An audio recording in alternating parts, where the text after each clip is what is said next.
अस्सलाम वालेकुम, मैं हूं सैयद अखिल। आप देख रहे हैं मेरे साथ परभनी आज तक। महाराष्ट्र सरकार में जिस तरह से यहाँ पर एक ऐसे शख्सियत है जो अल्पसंख्यक विभाग के लोगों को, मुस्लिम कम्युनिटी के लोगों को खास तौर से हेल्प करते हैं, और यहाँ पर मौलाना आजाद आर्थिक विकास महामंडल की जानिब से विद्यार्थियों को खास तौर से यहाँ पर इनकी जानिब से करोड़ों रुपए का फंड दिया जाता है, ताकि मुस्लिम समाज के लोग, बल्कि सिर्फ मुस्लिम समाज नहीं, अल्पसंख्यक समाज में जितने भी घटक आते हैं, ये तमाम लोग पूरी तरह से कामयाब हो जाए। और इनका वेल क्वालिफाइड होना बहुत जरूरी होता है। ये आईएएस, आईपीएस और आईएएस अधिकारी बने। बस इसी जद्दोजहद को लेकर इन्होंने अपनी जिंदगी के कई साल सर्फ कर दिए हैं। आइए जानते हैं सलीम सारंग साहब, जो मुंबई से ताल्लुक रखते हैं और पूरे महाराष्ट्र भर के लिए, यहाँ के विद्यार्थियों के लिए काम करते हैं, क्या कहना चाहेंगे। सारा साहब, में किस तरह से देखते हैं आप इस बात को कि महाराष्ट्र भर के विद्यार्थियों के लिए आप जो मेहनत करते हैं, जो काम करते हैं, क्या कहना चाहेंगे। देखिए, ये जो समाज जो है, इसका पिछड़ापन जो है वो एजुकेशन से जुड़ा हुआ है। आज देखेंगे आप, आज़ादी के वक्त जो ये अल्पसंख्यक समाज था, इसकी हिस्सेदारी सरकार में 22% थी, आज 2% भी नहीं रह गया। और उसकी सबसे बड़ी वजह जो है वो शिक्षण है। और ये समाज को जो शिक्षण जो दिया, पहले शिक्षण अगर मंत्री जो थे तो अब्दुल कलाम आज़ाद थे, जिन्होंने इस स्कीम को, इस सिस्टम को, एजुकेशन को हिंदुस्तान में बढ़ावा दिया। आज उनके बताए हुए रास्ते पे हर समाज चल रहा है, लेकिन उनका जो समाज है वही सबसे पिछड़ा हुआ है। तो वही समाज को समझाते हुए, उनको मेन धारा में लाते हुए, अगर ये समाज पढ़ेगा नहीं तो मेन धारा में नहीं आएगा, तो उसी की मुहिम है।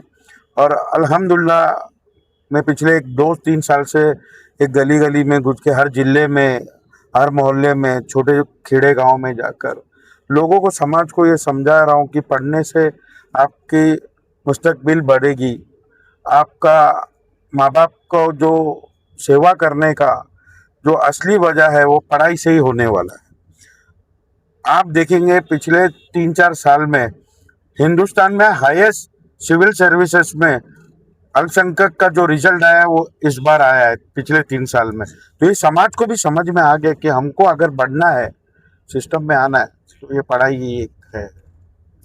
हकीकत में मुस्लिम कम्युनिटी में आज से अगर 100-200 साल पहले अगर पीछे चले जाएं तो ये हाल था कि 100% वेल क्वालिफाइड लोग हुआ करते, और हर घर से, विशेष तौर से सबसे पहला अगर कोई बंदा होता था तो वो होता था हाफिज कुरान, उसके बाद में आलिम, फाजिल, मुफ्ती, और उसके बाद में ये दुनिया की तालीम, असली तालीम हासिल करके ये पूरी तरह से सिस्टम को हिलाने का काम करते थे, और कौम और मिल्लत के लिए ये लोग मिसाल बनकर रहते थे।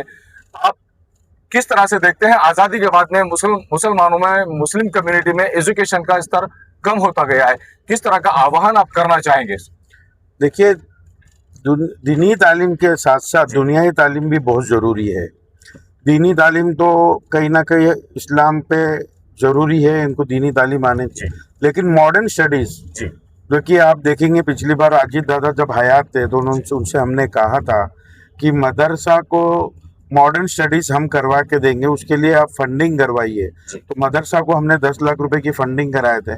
सिर्फ इसमें यह था कि वो अपना ऑडिट रिपोर्ट दे, उसमें उनको मॉडर्न स्टडीज़ को इंट्रोड्यूस करना है बच्चों को, और उसमें भी हम काफ़ी सक्षम हुए। और ये समाज अभी पढ़ तो रहा है, पढ़ाई में के रास्ते पे समाज चल पड़ा है, और उसका रिजल्ट भी दिख रहा है। अब ये समाज वैसा नहीं रहा कि इसको कोई भी कुछ भी बातें करके रास्ते पे उतार दे। आज ये समाज बहुत समझदार हुआ है, ये रास्ते पे नहीं उतरेगा, ये अपनी कलम की ताकत से अपनी लड़ाई लड़ेगा। अब ये समाज कलम से लड़ेगा। इस समाज में आने वाले वक्त में आप जुडिशल में इनके रिप्रेजेंटेटिव देखेंगे, आप आईपीएस लेवल में इनके रिप्रेजेंटेटिव देखेंगे। जैसे अभी आपके परभनी पे आया हूँ, मैंने यहाँ के लोगों से वादा लिया है कि यहाँ आप कलेक्टर, इस आपके समाज में से एक कलेक्टर मैं देखना चाहता हूँ। और इंशाल्लाह मुझे पूरी उम्मीद है कि आने वाले वक्त में यहाँ का जो आईपीएस ऑफिसर होगा या आईएएस ऑफिसर होगा वो इस अल्पसंख्यक समाज से होगा।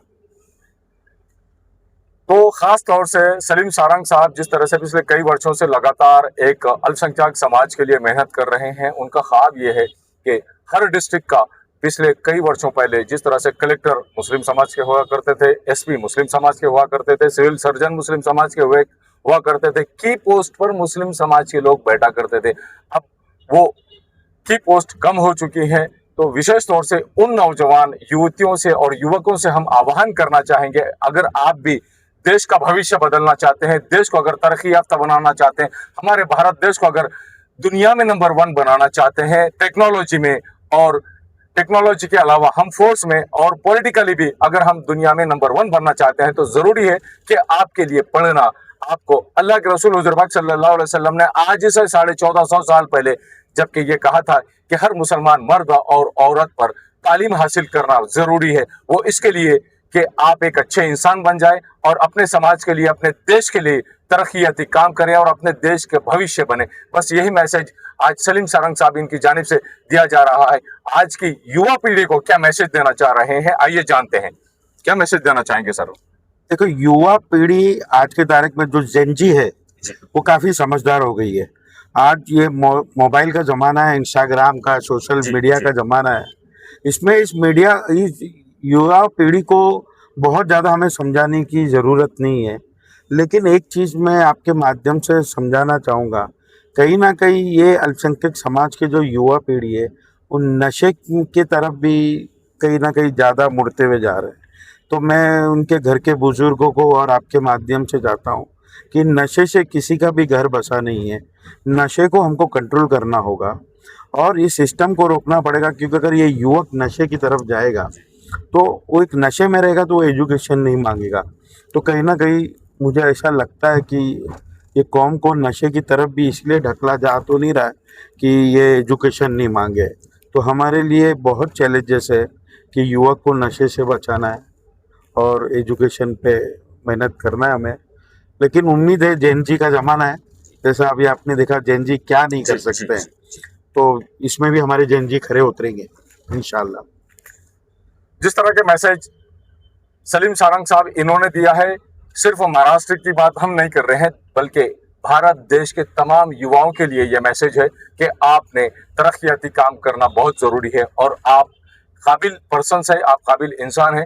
तो आपको चाहिए कि आपने जिस तरह से सलीम सारंग साहब एक अकेले चले हैं, तो इनके साथ में हमको काफिले की तरह से बनकर चलना है और बस इस देश की किस्मत को बदलना है, इस देश को दुनिया का नंबर 1 देश बनाना है। हमें हमारे भारत देश को दुनिया में नंबर 1 बनाना है, चाहे वो टेक्नोलॉजी रहे या IT सेक्टर रहे या पॉलिटिकली रहे या दिन के मामले में रहे। अगर हम कोशिश करेंगे तो क्या नहीं हो सकता। आप देखते रहिए मेरे साथ परभनी आज तक। अगर पहली बार आप हमारा चैनल देख रहे हैं तो सबसे पहले तो आप हमारे चैनल को सब्सक्राइब कर लीजिए। सब्सक्राइब करने के बाद बेल आइकन का बटन जरूर दबाएं। उसी के साथ आप हमारे चैनल को लाइक करें, शेयर करें और कमेंट करना ना भूलें। आप हमें Facebook, Twitter, Instagram, Telegram, WhatsApp और यूट्यूब पर भी फॉलो कर सकते हैं। मुझे दीजिए इजाजत। जय हिंद। आप भी अपने खास मौके को यादगार बनाना चाहते हैं तो स्वागत है अल सफा फंक्शन हॉल में, जहां हर शादी, निकाह, रिसेप्शन, बर्थडे पार्टी और हर खुशी का जश्न बनता है शानदार, यादगार और बेहतर। बेहतरीन हॉल, आकर्षक इंटीरियर, आरामदायक व्यवस्था और आपके हर कार्यक्रम के लिए शानदार माहौल। आज ही अपनी तारीख बुक करें। बुकिंग के लिए संपर्क करें 9960251200/98236355031, पता धार रोड, किनाल के आगे, धार रोड, परभणी। अल सफा फंक्शन हॉल, आपकी खुशियों का सबसे बेहतरीन पता। SK फर्नीचर लेकर आया है ओरिजिनल सागवान का सोफा सेट, पलंग, शोकेश, अलमारी, दरवाजे, चौखट और भी बहुत कुछ।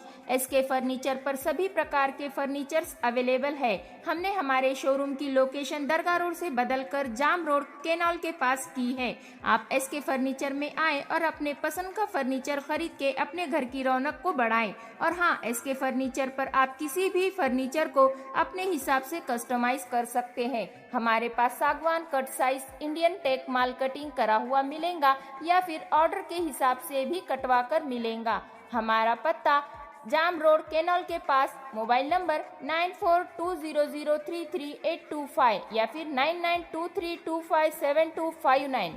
महबूब पार्क फंक्शन हॉल, मनसब नगर, जाम पारवा गेट, दरगाह रोड, परभणी। शादी हो या एंगेजमेंट, चिल्ला हो या जुमागी, मीटिंग हो या फिर कुछ और, परभणी में तो भैया सिर्फ एक ही नाम, महबूब पार्क फंक्शन हॉल, मनसब नगर, जाम पारवा गेट, दरगाह रोड, परभणी। बुकिंग शुरू है। Mobile number 9960569383, 8421903333।